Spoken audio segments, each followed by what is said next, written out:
Saves up there.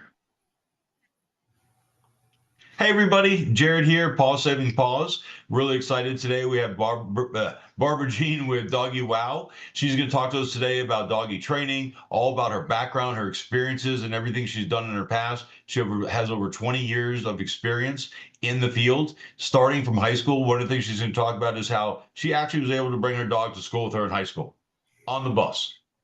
Pretty amazing. So Barbara Jean, tell us about yourself and your background in the animal world. Absolutely. So, first of all, thank you so much for having me. I really appreciate the opportunity to get to know you better, to get to know the viewers and answer any questions and just chat more about, different topics that we're passionate about. And Sure. my life is dogs, dogs Yep. and more dogs. So, started from a super young age, and I did go to an agricultural high school, and it was actually more like a college in that 300-acre campus. Oh wow. And it was located in Walpole, Massachusetts. It's called Norfolk Aggie. Shout out to all my Okay. Aggie grads there. And you got to pick a major. And I was a canine science major. And Okay. so my courses included half the day was academic. So, like your math, your history, your English. And then the other half of the day, you get to get dirty with the dogs. You get to do grooming and behavior and vet and obedience and kennel management and business and all sorts of things. Our field trips were to the Westminster Dog Show and to the Boston Dog Show. And so it was absolutely an incredible experience that really just solidified the passion I had for dogs growing up, turned it into a real direct purpose and, selected direction that I was able to be like, hey, I can do this for a living. I can make a living off this. I can make money off this. Sure. And, you know, when you love what you do, you don't work a day in your life. So Yep. it's absolutely amazing. It was an incredible experience. I still go visit the campus, the teachers. Okay. Now they're my colleagues, and Sure. it was absolutely an incredible experience. And my dog, Smiley, rest in peace. Okay. My once in a lifetime heart and soul dog. I'm gonna try not to cry just talking about her. Uh, Sure. she was an Australian Shepherd, and They're smart. yes, very smart. And I had got her because I was exercising horses for a woman, and the barn I was working at, she Wait, comes real out. quick before you get into the horses, I Yes, have a couple questions. Tell me sure. two of the most fun, coolest, however you want to say it, stories of you in high school with the dogs being there and everything you did. Like two of your most fun experiences or memories. Okay, so first off is this German short-haired pointer that his name was Gunner, and Okay. he hated getting his nails done. And our high school did grooming for the public at a discounted Okay. rate because the students were doing it. And so they would come in, drop their dogs off to be groomed. He was great for the bath. He was great for his, you know, ears and teeth and getting blow dried and everything like that. But this dog did not want his nails done. And they previously had to take him to the vet and to be sedated and Oh muzzled wow. and, like the whole 9 yards. So my mentor teacher, Lori Pelletier, she's still there. She's in charge of the whole animal science department. Oh And wow. she just taught us so much technique in Okay. dealing with difficult dogs for grooming because on at like we got to get it done, Yeah. and um, not in a way that's going to traumatize anybody. We don't want to do anything painful or anything like that. And for everyone's safety, we have to be safe that we don't get bit and that the dog doesn't get hurt or stressed. And I just remember the whole crew of students like, I want to do his nails. I want to do his nails. Like, let me. And, but just the technique, you know, Okay.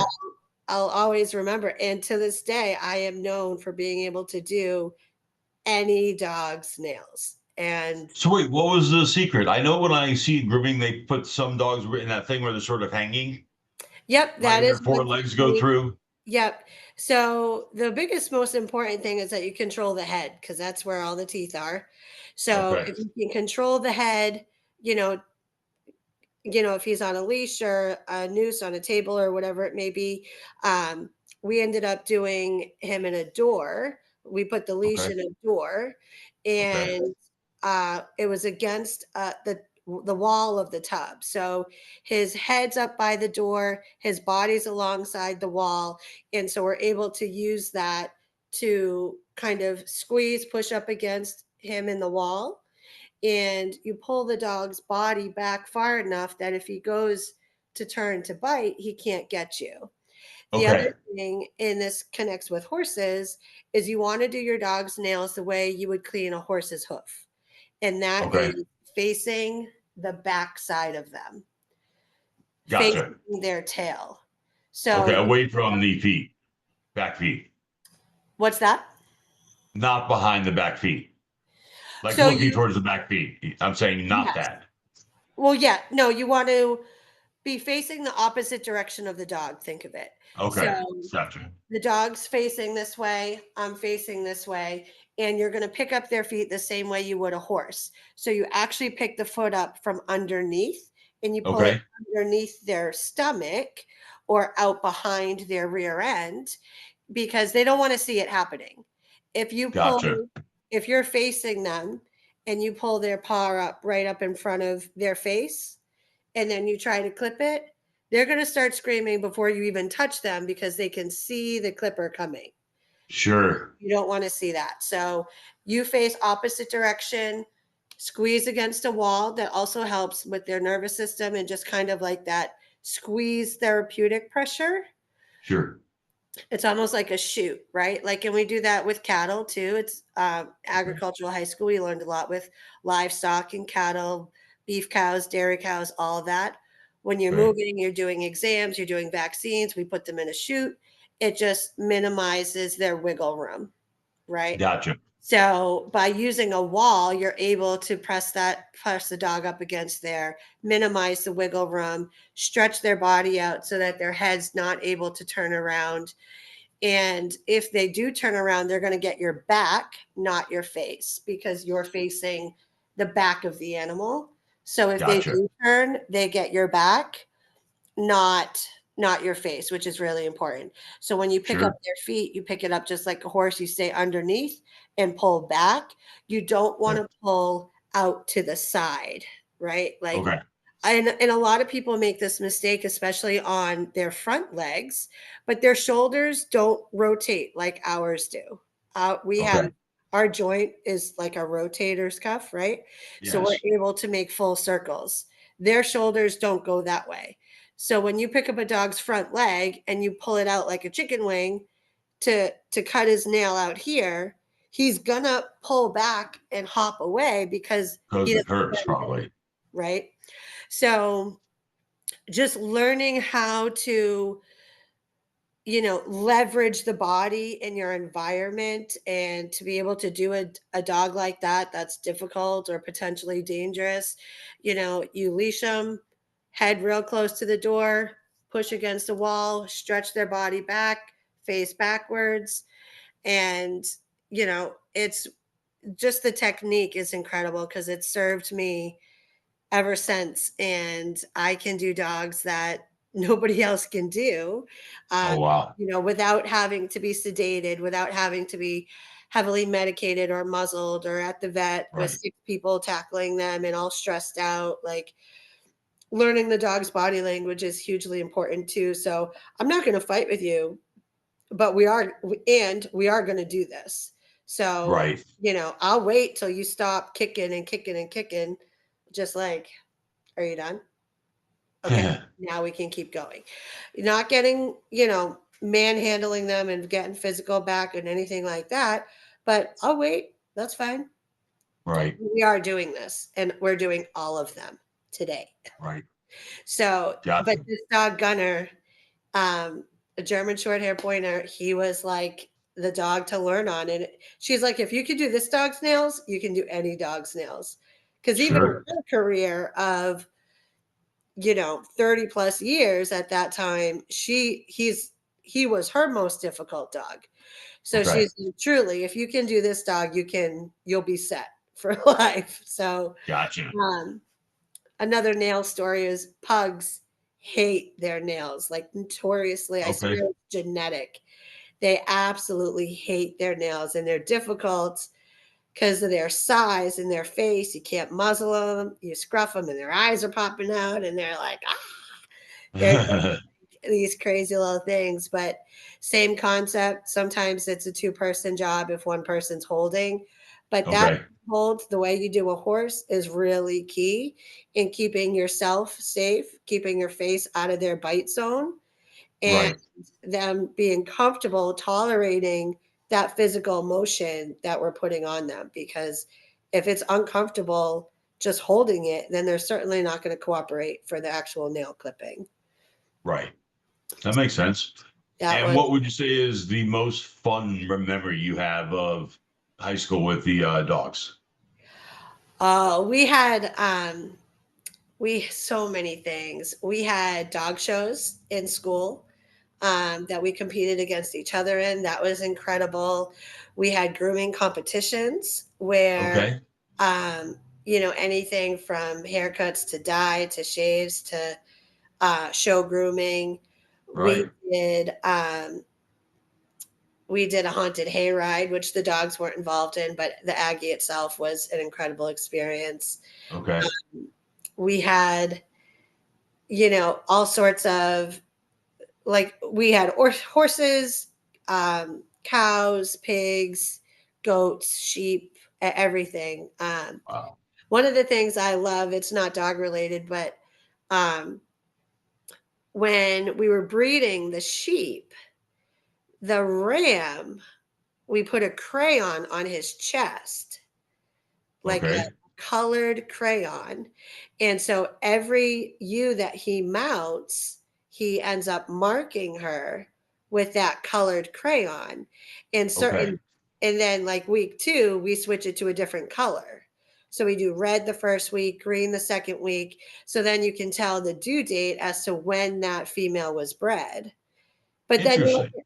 but then you're looking out at the herd of sheep and you have like all these red and green butts everywhere. And it's just, but we got to be there for the birthing experience and, Right. um, you know, eh, foaling horses and pigs and everything. And ultrasounds on cows and Okay. horses with gloves that are shoulder deep. And you go Oh, wow. all the way in there. Oh, I've seen that on TV. Yeah, so it was a really cool experience all around, regardless of which major you really narrowed it on. But being a dog major, it was incredible. You got to bring your dog to school with you. Um, and it was just absolutely incredible, the bonding experience, the learning experience. And our teachers brought their dogs to school too. So even in the Sure. classroom, there'd be dogs everywhere. Like they talk now about bringing therapy dogs into schools and classrooms and even courtrooms to Right. allow children to feel more comfortable and feel more open. And I'm like, that's like a thing. Like we just Yeah. did it. Like, and we had great relationships with each other and student and teacher and everything. But it was absolutely incredible. And I remember, taking tests, and Mrs. Hahn, she had Irish Wolfhounds, which are absolutely enormous. And when you're sitting down at a desk and they come over and you're just like looking up at this gentle giant, gentle, but they're Right. just like towering over you. But it was Wow. absolutely incredible. And I still talk to a lot of my teachers because they're now my colleagues. They're in the field, Right. they're, whether it be in rescue or at shows or, um, there's all sorts of different elements and avenues of the dog world. So Right. Gotcha. Gotcha. So let's talk to me, Doggy Wow. Break Yes, that down and tell me and everyone that's watching today about Doggy Wow. absolutely. So Doggy Wow does in-home training and pet sitting. So we come to the house, we do one-on-one training with our clients for any type of behavior, whether it's puppy stuff, potty training, crate training, he's chewing the house, or it's a brand new dog, it's a shelter dog, I don't know his past, or maybe I do and it's pretty rough and we're dealing with some Sure, compromised situations or experiences. We do a lot of dog on dog reactivity. I've okay. specialized in dog on dog reactivity for about 13 years now. And Tell me what dog reactivity is. dog on dog reactivity is pretty much when your dog, excuse me, but loses his shit when he sees another Okay, dog. Now, gotcha. it could be for positive or negative. He could like just want to go play. He just wants to play. He just wants to say hi, but he can't hold it together. So Gotcha. he's Okay, reacting, he's exploding, he's barking, he's lunging, he's pulling, he's making a scene because he right. can't control his emotions. Um, Okay, good. Thank you. or it could be for negative reasons as well. He wants to Okay, fight. Um, right, it could be what we consider aggression is the intent on like he wants to fight. right, Reactivity is more from a fearful standpoint. So right. typically dogs bite or react for one of two reasons. One is because they can, and the other one is because they think they have to. Okay, So if they think they have to, then they're coming from a defensive position sure. rather than an offensive position where they're just looking for a fight. It's Okay, it's pretty rare that dogs are actually offensively looking to start trouble. 90% of the time, they're coming from a place of fear. They're right. being fearful, but they're acting in such this big, tough way that they'll scare off whatever it is that they're actually scared of. Because they're actually scared.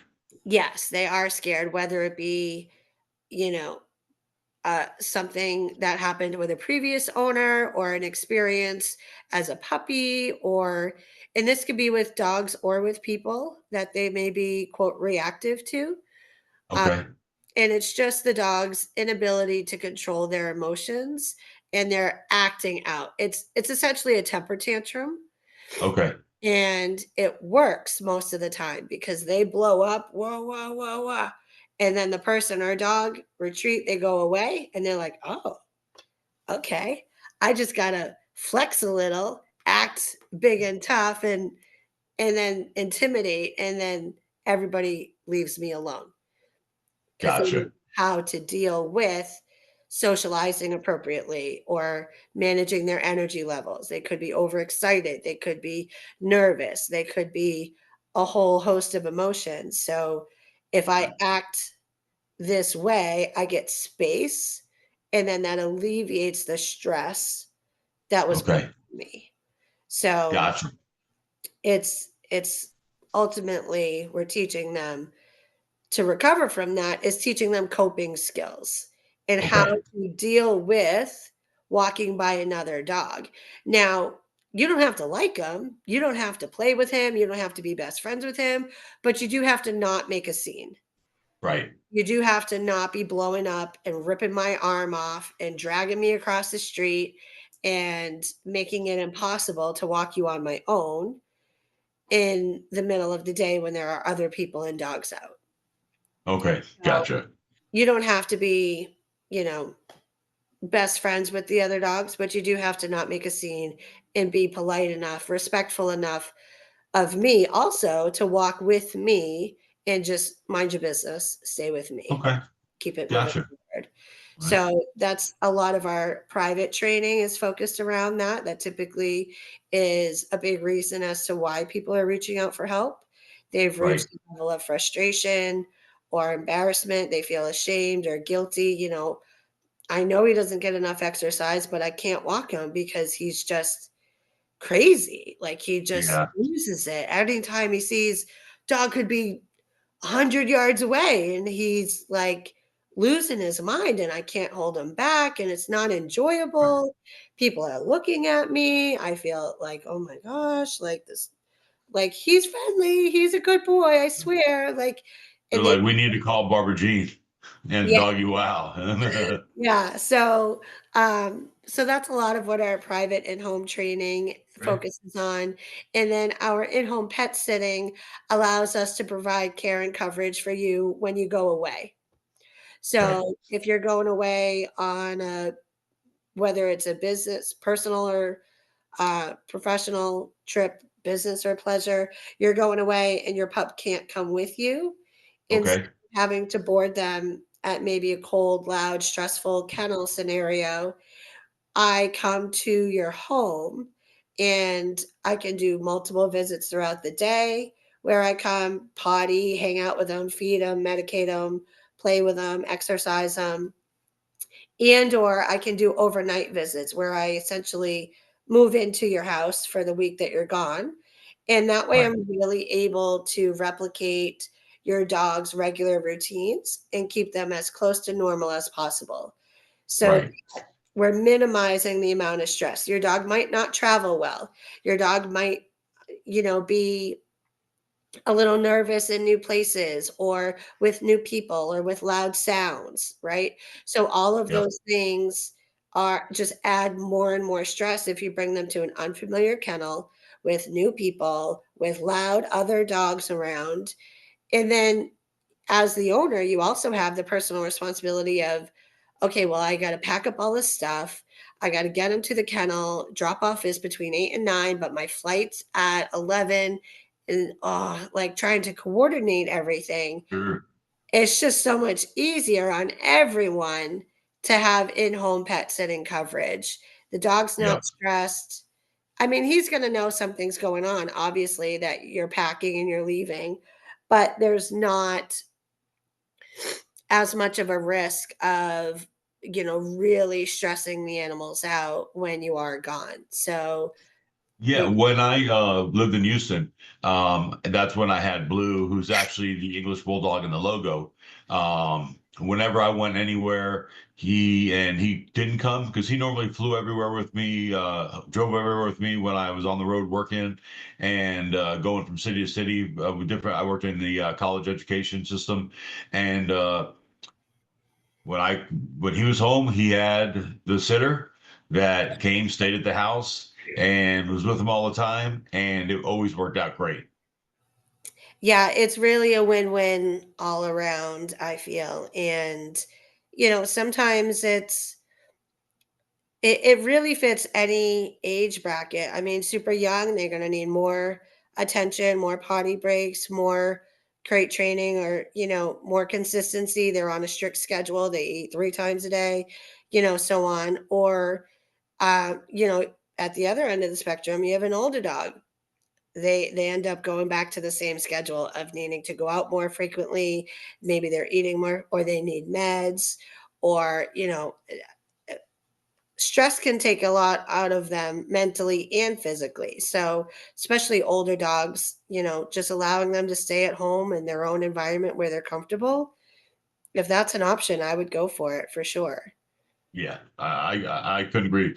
So Layla, last time I was out of town, she went to, I won't say where, but a boarding place for 2 nights. She had the play and everything like that, so she wasn't just in the kennel, Mhm. and she was pretty shaken when we picked her up, and it Mhm. was like, okay, we're not doing that again. Yeah, and it takes a toll on them. You can pick a dog up from a boarding facility, and they usually come home and they sleep for like a week. Yep, And and they're a little off. yep, they're off, they're tired, they're thirsty, they're not eating, they have diarrhea. I've been doing dogs for 24 years. I've Right. seen it from a number of different angles. I've been in daycares, boarding, kennels, breeders, rescues, retail, vet. I mean, all over the place. And so I've seen different setups, different policies, protocols, group play, private play, in home kennel. Like there's all sorts of different options, but it's a lot on dogs when we're traveling. So we get to be considerate and compassionate and meet them where they're at. and just give them whatever meets their needs. Fantastic. So let's switch angles a little bit. And a lot of the people that I work with and that follow the pages, things of that nature, Paws Saving Paws is very, very big into dog rescue. And when I think about it, is you have all the people networking, working so hard, posting, reposting, sharing, and so many people involved trying to save each dog. Well, okay, now person John. Uh, Says, hey, you know what? I'm gonna foster, I'm gonna adopt. And then Jake, the dog, saves Jake. They get home. He thinks to himself, okay, what do I do now? What is your advice, on day one, the first week, what should the person who's just adopted or fostered a rescue dog to do to make sure they can set up success for both the dog and themselves? Yes, great question. And the first thing is I tell everybody in the rescue world, we have what's called the rule of three. And Okay. that's 3 days, 3 weeks, and 3 months. Okay. And that is the time frame in which you're going to see dogs shift. Their energy, their personalities, they're going to be coming out of their shell. They're going to be testing their limits. The Right. quiet dog that was in the corner when you rescued him is now obnoxiously barking and lunging, and he won't shut up. And you're like, this is not the same dog. Like, he never used to do this. So Right. it's, they it's really a trial period between those time frames to really get to know Okay. the dog, allow them to adjust, unpack, come out of their shell, make the transition, decompress, because their entire world has just changed. Yeah. Every single Again. element, every single Yep. element. And so the sights, the sounds, the people, the food, the smells, everything, absolutely everything is just, so they are in shock. They are in Sure. literal physical, mental shock. Um, and so I caution people to not get a false sense of security in the very beginning of their time with this dog, Okay. because we're very quick to jump on and say, oh, he does this, he does that, he's great, he doesn't potty in the house, I can leave him out, he doesn't chew anything, he doesn't even need a leash, he just follows me around everywhere, like he's an angel. I don't know why this dog was in a shelter. Like, who would give this dog up? He's just perfect. Right. And then on the fourth day, Reality hits. or the fourth week or the fourth month, it's like right after that hump and that checkpoint of those three rules, you come home and he peed in the house, and he shredded the trash, and he stole food off the counter, and now he ran away because he saw a bird, or he took off, and he's not coming when he's called, and he's acting like he's never met you before in his entire life. And you're like, Right. what happened to my angel dog? Like, he was doing so good. Like, famous last words. He was doing so good that, Right. they just kept giving more and more freedom, more and more freedom, all these privileges without any rules, without any Right. structure, without any boundaries, without any discipline, without any type of reinforcement of your relationship, that Sure. no means no, or come means come, or stop means stop. And ultimately, end up getting hurt, and owners end up getting frustrated or Right. overwhelmed, and they end up getting returned. Right. And the So, reality is they're getting returned because of the humans' lack of ability to set the dog up for success. And they're frustrated at the dog when the reality is I don't know if to say it's their fault, but they didn't put, like you were saying, all the boundary things that are needed in place to set up absolutely. success for the dog. Absolutely. So and I'm even working on a program that allows, I think education is a big piece here, in that we're lacking that in that a lot of our volunteers and our fosters and people that are moving these dogs and saving these dogs are doing great work, and they're coming from a very emotional place, Oh, right? yes. These are dogs pulling at our heart and our tear jerkers, and their stories and their eyes are absolutely just it'll just break your heart. And so we come a lot of times from a place of love and passion and wanting to help. What it ends up doing is when we don't have the education behind that to for the structure of success, like rescuing a dog does not end when we get them out of the shelter. Right. That is that's step one, and it gets obviously without that step, none of the rest is gonna happen. So, like, Facts. yes, pulling is absolutely step one, but like you said, now what do we do with them, right? Right. And a lot of people have a very common misunderstanding that food is love, or sleeping in bed with me is love, or cuddling with me is love. And like dogs don't You love each gotta hold my hand up. dogs don't love each other the same way we do. So we get to be careful as to what are we doing for to make ourselves feel better and less guilty, and what are we doing to truly better the dog's life, enhance their quality of life, give them more direction, right? So Right. my dogs are my kids, right? I Right. They are legit kids, family to me. And I use that comparison quite a bit because people can relate, like, oh no, I love this dog, like this is not just a dog, this is my child, right?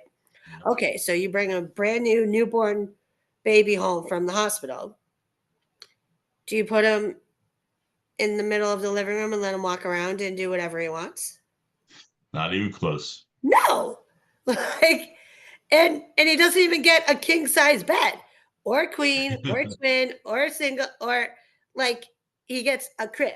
Not even a crib, Yep. like a what do you call it? A little bassinet, which is like Yeah. this big, Yeah. right? But then we feel bad for putting a dog in a crate. It's like, Right. oh, but and we'll come up with all sorts of stories and reasons, like, well, he spent his whole life in a kennel. Like, I don't want him to be traumatized or feel bad or hate it. And what we really want to do is provide that dog with a safe space to call his own. Right. So a crate, in my opinion, is always used positively. It's always a safe place. It's not a punishment. This isn't Right. prison for dogs. This is not go to your room and think about what you did. I'm mad at you. Shame on you. It's none I of think that's critical what you're saying right now. Critical. it's so important that the crate is a safe place. That is their bedroom. That is Right. their zen den where they can just go and relax, and nobody can touch them in their crate. And that's really important for people with kids. Kids are not allowed in crates. Okay. Gotcha. That is the dog's bedroom. And anyone that has ever lived with anyone else in their life, whether it be brothers and sisters, parents, your own kids, roommates, everybody loves to have their own space where they can go Right. and shut the door. Like, Right. I love you, and it's time for me to have my alone time right now because Right. I need to decompress. You have been smothering me all day. I need a minute to just breathe on my own, Right. right? So giving the dog, honoring the dog, respecting the dog, and saying, you deserve your own space. Here it is. It's nice and safe. It's big enough, and sometimes we get to create a new meaning to the crate. Sometimes we get dogs and they're totally adversive to the crate and they're like, I'm not going in there because they have Right. such a history, a negative history around that. You Right. can change that. It's part of training. We do it every day. It's called counter conditioning is like the formal phrase for it. But Okay. all the counter conditioning is, it's changing the dog's emotional response to X. Okay. Right. So whatever drives that dog, and especially like we'll take food for example. Basic need, they all need it to live. If you only if food is only available and provided inside that crate, it will become a positive place because that Right. is now a resource that is necessary to survival. So you feed your dog in their crate for the first 2 weeks, Right. every single meal, twice a day for 14 days in a row, your dog is going to love that crate. And on day Like 15, it's true. he is going to beat you to it. You start scooping the food and he's going to be booking it to the crate. He's going to run Yep. in there. He's going to turn around and be like waiting, like, where have you been? Now, Yeah. we just, My Max, my rescue now, Maxie boy, yeah, he trained himself. I can't say that I did any of this, but whenever it's time to get a treat or a cookie, the first couple times I said, let's go. Now, as soon as we go to get a treat, he runs and sprints to get into the crate. yes. And you know what I mean? Like he never, it's all positive for him. It's just so funny to see him when I'm like, no, no, I just want to do the hand signal to have you sit right now, not run away to go in He's the like, crate and wait for the cookie. go to my Yep. box. See you later. Yep. Like, yes. And so, a couple of things with the crate, since we're on that topic, a little like tips and tricks is one is to feed your dog in there every single meal. And even if it is just a treat, go in your box. Have a Okay. phrase for it. Okay. So, some people say kennel up, go to your room, Yep. I've seen that. holly, crate. You can call it whatever you want. It's just a label so you can then put it on cue to cue the dog from farther and farther away. So let's say you're now in the living room and you tell them, ready, box. And then they're like, boom, down the hall in the bedroom. They know where it is, what that means. Yep. Putting Setting it the on, dog up for success. yes, putting it on cue, feeding them while they're in there, and closing the door. Okay. A lot of people are like, oh, yeah, my dog loves this crate. I just leave the door open. He just comes and goes as he pleases. That Right. doesn't count because the Okay. dog gets to deal with coping skills of being in a confined space. It adds a small amount of stress, which is a healthy way for the dog to learn how to deal with being contained. Because if he ever goes to the vet and he has to stay over, he's going to need to be crated. If he's Right. at the groomer, he's going to need to be crated. God forbid there is ever a natural disaster or emergency evacuation, he's going to need to be crated. Right. If he's boarded, he's going to need to be crated. So it's just a life skill that is healthy to have in your back pocket and have that be part of their routine. So, Okay. one rule about closing the door is the dog has to consent to it, Okay. meaning do not close the door on their back when they're not looking. Like in pushing him in or something like that. Well, yeah, we definitely don't want to push at all. But let's say you toss a cookie in there and they go in to get the cookie, and then you slam the door on their butt and you're like, ha ha, I got you. Gotcha. Now it's No, no, negative. no. That's one, they're gonna lose trust in you because now Yep. you're playing this trickery bait and switch game, and now they're not gonna trust you. And that's not something that we want to foster with our dogs. We always want to enhance trust. So I'm like full transparency, I'm not doing anything sketchy without you knowing about it. You go Right. in, I toss a cookie in, they go in, they get the cookie, they turn around, and then I drop a handful inside the crate before they step out again. So Okay. it gives them reason to stay in there. And the longer they stay in there, I'll bring another handful, drop it in. Okay. They're like, okay. And they keep eating and eating. And then they look up and they pause. They're like, if I stay in here, will you just keep giving me food? The answer Right. is yes. So and you can do this to feed your dog instead of taking a bowl, which a mountain of food, 200 pieces of kibble. Think of kibble as cash, okay? Okay. So every piece that you're giving them, you're paying them for a job well done. Okay. And you're also reinforcing their behavior and their state of mind. So whatever they're doing, you are actually rewarding that.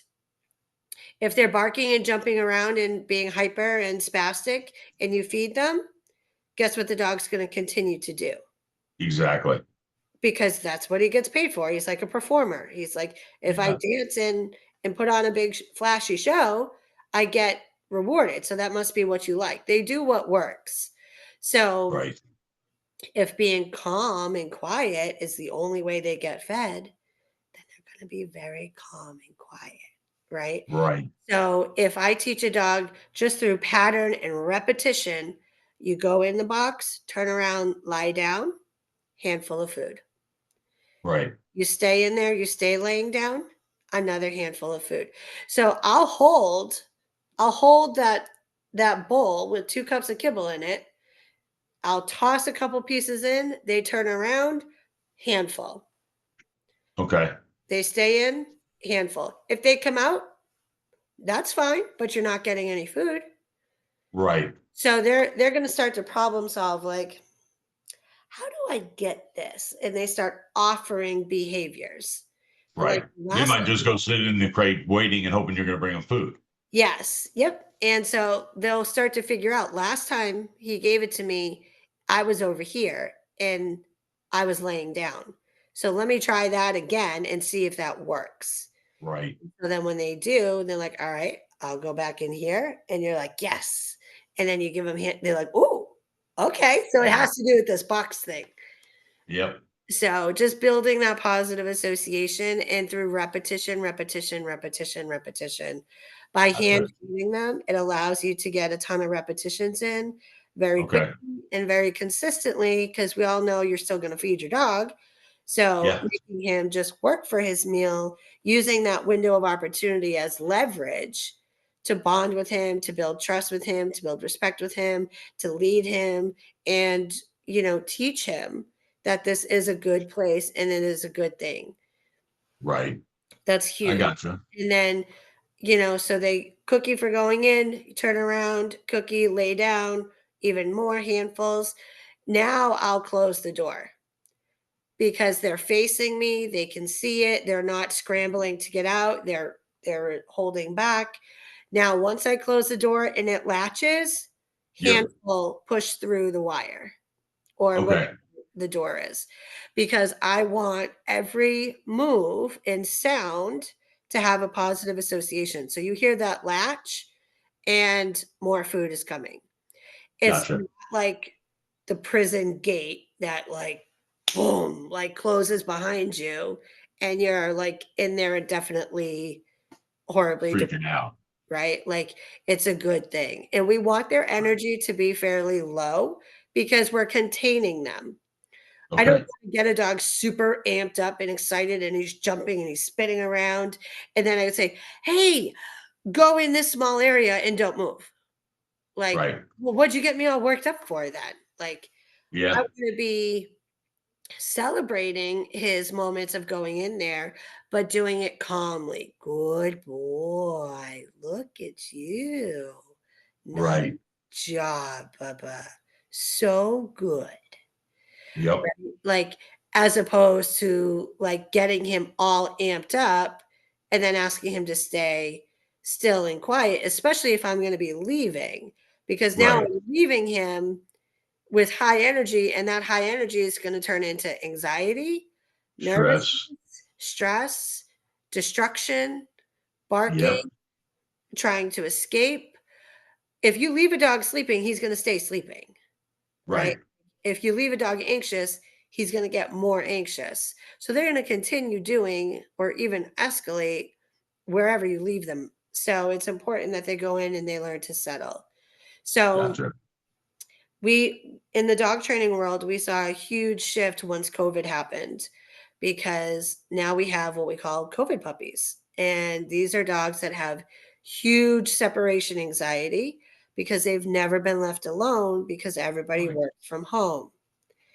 And if you can remember, it's 2025. So 6 years ago, before COVID, dogs were created 8, 9, 10 hours a day. Right. People would, you work an 8 hour day, an hour for travel there and back, you're running errands or Exactly. whatever. Dog was created 10 hours a day. Nobody batted an eye at it. And the dogs were Right. fine with it. Now people work from home and the dogs are never crated. So then Right. when they do go to leave for like an hour to go to the grocery store, God forbid, the dog has a mental breakdown because he's like, I don't know how to be alone. I don't know Right. how to be away from you ever. So even if you do still work from home, I do still highly recommend that you crate your dog and do what I call just nap time throughout the day. Okay. An hour in the crate, door closed, you in another room. Just allow the dog to practice being out of sight from you, Right. right? And getting used to the fact that it's okay. You don't have to have a mental breakdown if and when I leave or I'm out of sight, because Gotcha. how they do one thing is how they do most things. So if their coping skill or their default behavior is to scream and dig, well, when they get frustrated with the kid behind the fence or the dog across the street or the new person coming into the house, they're going to scream and jump and dig and use their mouth. So it's like really teaching them coping skills goes across the board for them to handle other stress in life as well. Gotcha. That makes a lot of sense. I never took the time to think about it, but I know like Maxie's with me most of the time. Like whenever I'm here, like Mhm. I go to use the restroom and he's scratching on the door, wanting to come Yeah. in. You know what I Yeah. mean? It's just like you really want to come in here, you know? But Yeah. yeah, And that's wherever I am, he's at my side. yes. And we tend to love that. We love being Yes. adored and Yep. Yeah, you're right. fawned over, like he's like looks at me like the sun rises and sets on me. Like, we like that admiration, that love, that unconditional love, and that endless amount of attention. Yeah. And we get to stop and make sure that is that best for the dog as well, and is it Right. still at a healthy level, because Yep. we can be over attached to each other, have a codependency on each other, and Yes. that's not a healthy relationship. we Right. should we want to be able to work towards, I'm not going to lose my mind and have a mental breakdown if you spend a night away or if you go to Right. the grocery store, or you have family over and I can't be the center of attention while you're hosting Christmas, or Right. maybe you're going somewhere else for Christmas and he has to stay home. You I want you as the owner to be able to have a life also, and that you guys are okay with that. It's not damaging the relationship. But when we Yeah. get so pretzeled and twisted up in each other, we just, we hold on so tight.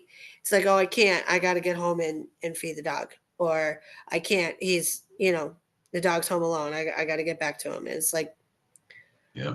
it's been like a half an hour. like, Right.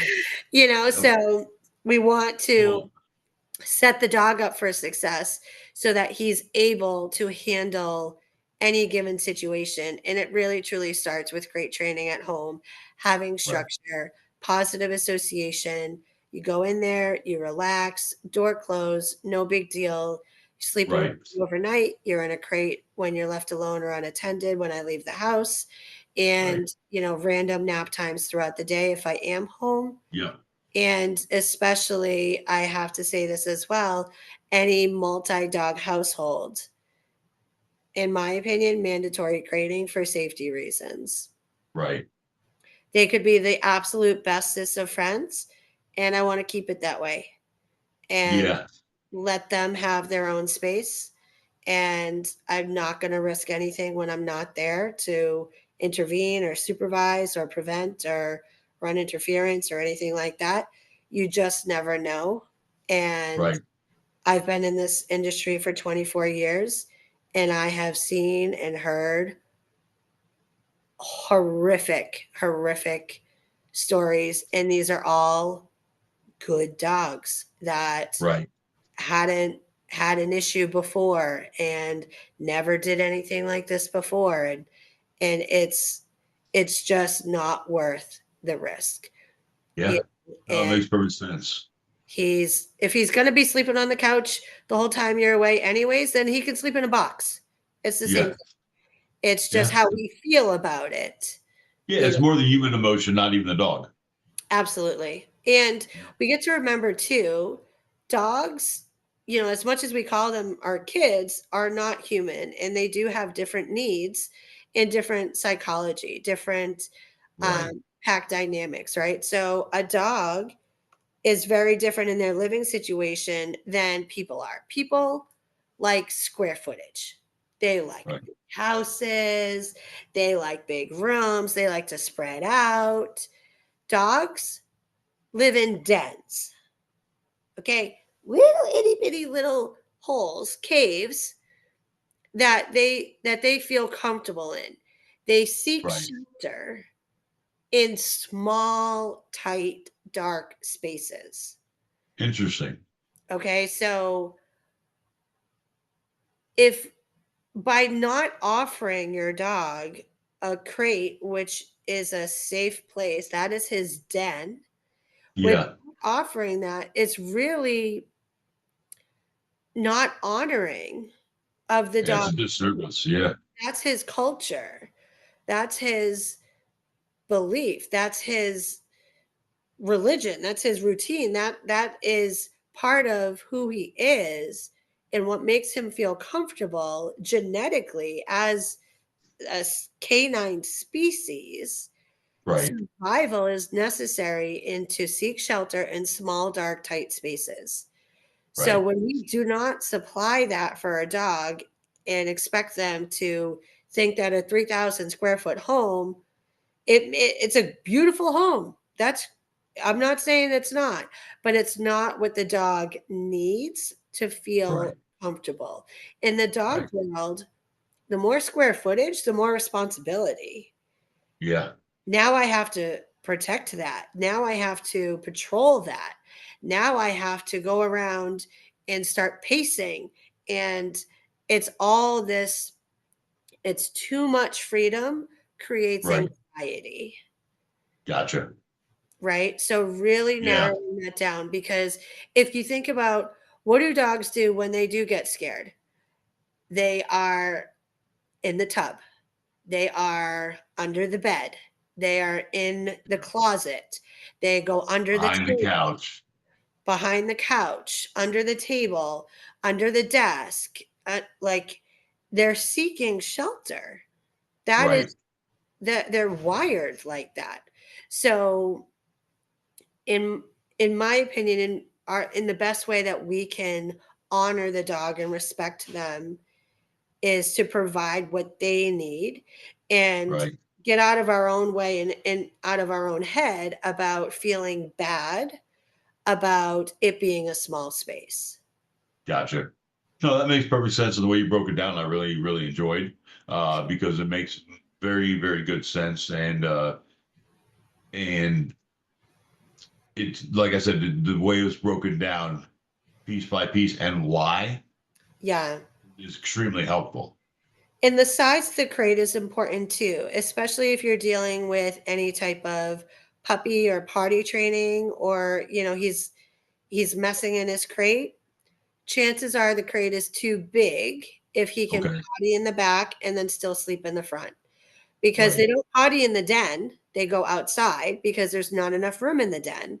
Right. They don't want, unless you have puppy mill genetics, in which case they have been living through that and they're desensitized to that. But Right. outside of puppy mill genetics, A dog does not want and will choose to potty in a separate place from where they sleep. Right. So when you're picking out the size of the crate for your dog, enough room for them to stand up, turn around, and lie down comfortably. Okay. That's it. And again, these are not people. They do not need a master suite where like their bathroom is back here, and then you can come up here. They don't need all that. Right. It's just enough space to go in and rest. And I don't put toys in there because I don't want this to be an exciting, playful space where there's a Okay. lot of energy. I'll put, if I put anything in there, it is simply bones, like Okay. something that's not fully edible because I don't want it to get like totally down.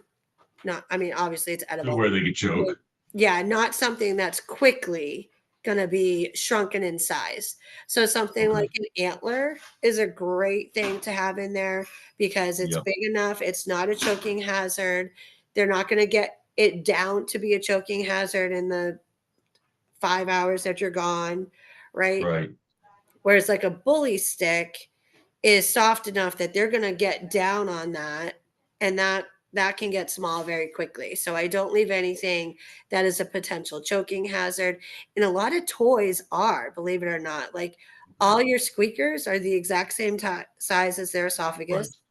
Your rope toys, little strings come off and now you have a ball of yarn in their intestines. There's Yep. so I just threw out 3 ropes that were starting to shred just yet last night. Yep.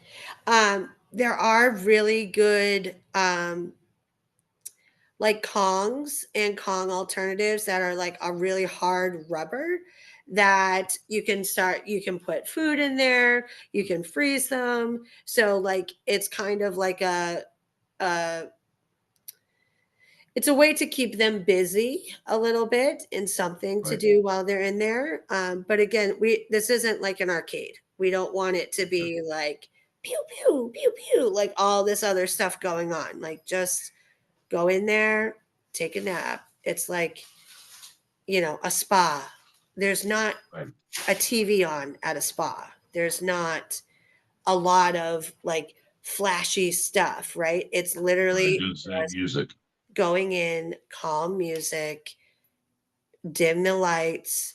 I typically have dim lights, maybe like a plug-in night light for just like a Okay. little like candlelight type thing. Um, Sure. I put a fan on just to drown out any type of like car door closing Or or like white noise. yeah, little white noise. It can be a fan, it could be an actual noise machine, just a little bit of background. Typically, I do a fan, a nightlight, and then music. So Okay. the music is just an added volume buffer and actually a little more soothing. Slow, soft rock, classic, love songs, country, Right.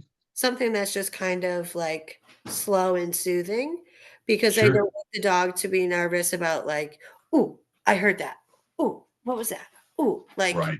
just close So the no bass, bass, bass, bass. yeah. So, make that his own spa like room where you just have little waterfall sounds and dim lights, and you can just go in there and relax. And Right. that that is truly a gift that you can give your dog is a peaceful, safe, calm, relaxing space. I would kill for someone to give me a massage and relaxing space to go to every day, right? Like Yeah, that's true. so Yep. Well, hey, before we wrap up, we were talking earlier. Did you want to share a little bit about the venture you're thinking about? yes. So I have a couple of things in my pipeline. Some are educational pieces to be able to inform owners and fosters and potential adopters and even staff of what makes a good fit for a dog and an owner, making sure they're the right match, understanding what you're getting yourself into when you see dogs labeled with certain behaviors, certain energy levels, certain breeds, what that means that you're really signing on for, so that we don't end up Right. later on saying, like, I wish I knew this beforehand because, you know, I'm not sure I would have picked this one if I knew it was going to be this Right. or this much work or X, Y, and Sure. Z. So I'm working on some educational pieces around that. And then I'm also working on some enrichment stuff for the dogs that are in the shelters themselves. A day of Okay. fun where they can get extra exposure and treats. And, it's Texas. So I was like, it's awfully hot down here. What can we do to alleviate some of that insanity with this heat? I was like, Yeah. who doesn't like ice cream? Right. Yep. That's true. So I was like, what about a doggy ice cream truck? Nice. And it can be at parks, it can be at stores, it can be at groomers. And where I find it to be most exciting is at the shelters, Yeah. because Yep. these are the kids that are not getting the attention they deserve. They are Yep. living a very limited life, a very compromised history, a lot of stress, a lot of noise. And to be able to bring a gift of just joy and a cold treat on a hot day goes Right. a long way. Little kiddie pool, have them some one-on-one time and Yep. something fun and silly, and photograph and get them out of their kennel, get them loosey-goosey, having fun with it, get some video Yep. of that, and allow the world to see a dog more than just shaking behind bars. Right. I gotcha. Yeah. And that'll be perfect. We chatted about this a little bit before.